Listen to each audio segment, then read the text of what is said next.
बेटी को बेटी ही रहने दो, दिल छू लेने वाली कहानी। मिस्टर राजेश शर्मा पिछले 5 सालों से अपने बड़े से मकान में अपनी बेटी के साथ हंसी खुशी रह रहे थे। उनकी उम्र अब 60 को पार कर चुकी थी और बेटी प्रिया अब 28 की होने को थी। उम्र को ध्यान में रखते हुए बेटी ने उसका सारा कामकाज अपने कंधों पर ले लिया था।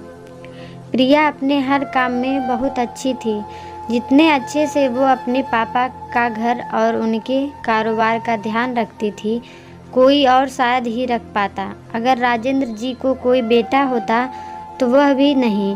इन बाप बेटी का रिश्ता बहुत ही प्यारा था।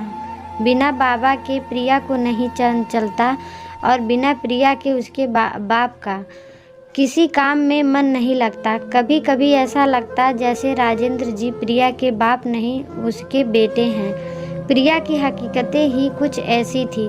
बाबा को सुबह जल्दी उठकर ज़बरदस्ती वॉकिंग के लिए भेजना हो या छोटे बच्चों को जैसे दवाइयाँ पिलाते हैं वैसे ही पापा की दवाइयाँ उन्हें खिलानी हो। प्रिया का बर्ताव अपने पापा के साथ बिल्कुल वैसे ही था जैसे किसी माँ का अपने बच्चे के साथ होता है। प्रिया के बाबा कुछ कम नहीं थे। जब जब प्रिया उन्हें दवाई खाने के लिए देती तो आधी दवाई खाते और आधी दवा छुपा लेते, लेकिन प्रिया की नज़रों से बच नहीं पाते। फिर वह उनके सामने खड़ी होकर सारी दवाइयाँ उन्हें ज़बरदस्ती खिलाती। रात को प्रिया के सोने के बाद चुपके से किचन में जाकर फ्रिज से मिठाई चुराकर खाना, बाबा की ऐसी शरारतें भी प्रिया पकड़ लेती थी।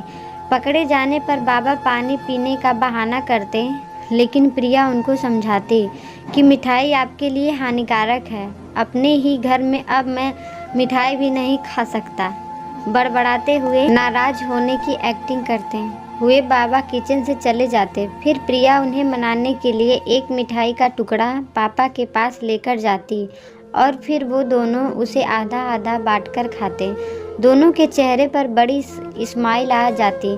बस ऐसे ही दिनों की ज़िंदगी हंसी खुशी कट रही थी। उनका घर बहुत बड़ा था, उसमें कई कमरे थे, इसलिए उन्होंने सोचा कि एक किराएदार रख लिया जाए। पैसों के लिए नहीं, लेकिन प्रिया के ऑफिस जाने के बाद अकेले रह रहे राजेंद्र जी को थोड़ा सा ही सही किसी का सलाह मिल जाए, इसलिए जल्दी ही एक किराएदार फाइनल हो गया। उनका नाम अमर सिंह था। उम्र उनकी 50 से 51 की होगी। एग्रीमेंट पेपर बनाने के दौरान पहली बार वह राजेंद्र जी और प्रिया से मिले। उन्हें दोनों से मिलकर काफ़ी अच्छा लगा और अब अमर सिंह अपनी बीवी के साथ राजेंद्र जी के घर पर किराएदार के तौर पर रहने लगे। थोड़े दिन बीते थे, लेकिन अमर सिंह राजेंद्र जी से अच्छी तरह घुल मिल गए थे। एक सुबह जॉगिंग के दौरान अमर सिंह ने कहा कि आप और प्रिया अकेले ही रहते हैं, आपको तो काफ़ी कुछ मैनेज करना पड़ता होगा। आप कैसे सब इतने अच्छे से संभाल लेते हैं? अजी मैनेज क्या करना है, मेरी होशियार बेटी के लिए यह कुछ भी नहीं है। प्रिया सब इतने अच्छे से संभाल लेती है कि मुझे किसी बात की कोई चिंता नहीं है। राजेंद्र जी ने मुस्कुराते हुए कहा, हाँ वह तो ठीक है, लेकिन जब प्रिया ससुराल चली जाएगी तब आपके लिए यह सब मैनेज करना बड़ा मुश्किल हो जाएगा। आपका कोई बेटा भी तो नहीं है और आप अकेले ही इतने बड़े घर में रहते हैं। अमर सिंह ने अपना विचार बताते हुए कहा। राजेंद्र जी बोले, आपके कितने बच्चे हैं? अमर सिंह ने छाती चौड़ी करते हुए कहा, मेरे 2 बच्चे हैं, दोनों ही लड़के हैं और दोनों ही अमेरिका रहते हैं। राजेंद्र जी को लगा जैसे अमर सिंह उन्हें ताना मार रहे हों, लेकिन फिर भी उन्होंने कुछ नहीं कहा और वो जॉगिंग करके अपने घर लौट आए। कुछ दिन बीते राजेंद्र जी ने अमर सिंह को अपने साथ खाने के लिए बुलाया, क्योंकि अमर सिंह की पत्नी किसी काम से बाहर गई थी और वे अकेले थे। अमर सिंह, राजेंद्र जी और प्रिया डाइनिंग टेबल पर बैठकर खाना खा रहे थे। पहला निवाला खाते हैं अमर सिंह ने खाने की तारीफ करते हुए कहा, प्रिया बेटा तुमने आज खाना बहुत अच्छा बनाया है। राजेंद्र जी ने गर्व महसूस करते हुए कहा, हाँ मेरी बेटी बहुत अच्छा खाना बनाती है।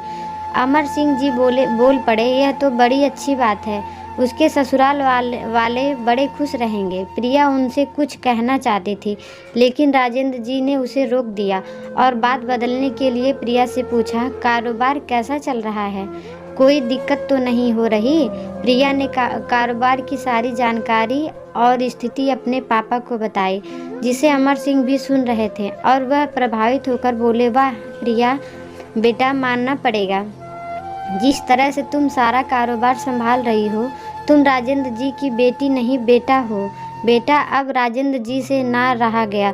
उन्होंने कहा, पता नहीं क्यों आप सभी लोग बेटी को बेटे के साथ कंपेयर करते हो।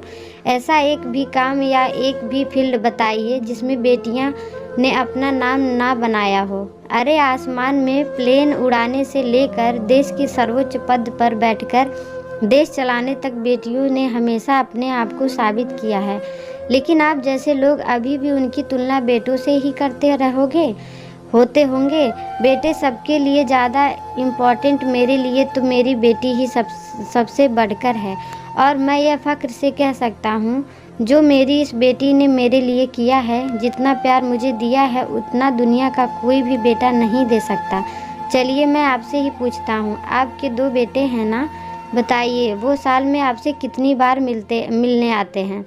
अमर सिंह जी, दुनिया बदल चुकी है, अब आप भी बदल जाइए। बेटी को बेटी ही रहने दीजिए, उसे बेटा बनाने की कोशिश मत कीजिए। दोस्तों, इतनी सुंदर कहानी का एक छोटा सा सारांश आपको बताती हूँ। चलो, आप जब भी किसी बेटी का सम्मान करेंगे तो एक बेटी की तरह ही करना। ऐसा कभी मत कहना कि तुम बेटी नहीं बेटा हो। इस कहानी के बारे में आपकी क्या राय है, हमें कमेंट बॉक्स में ज़रूर बताएं।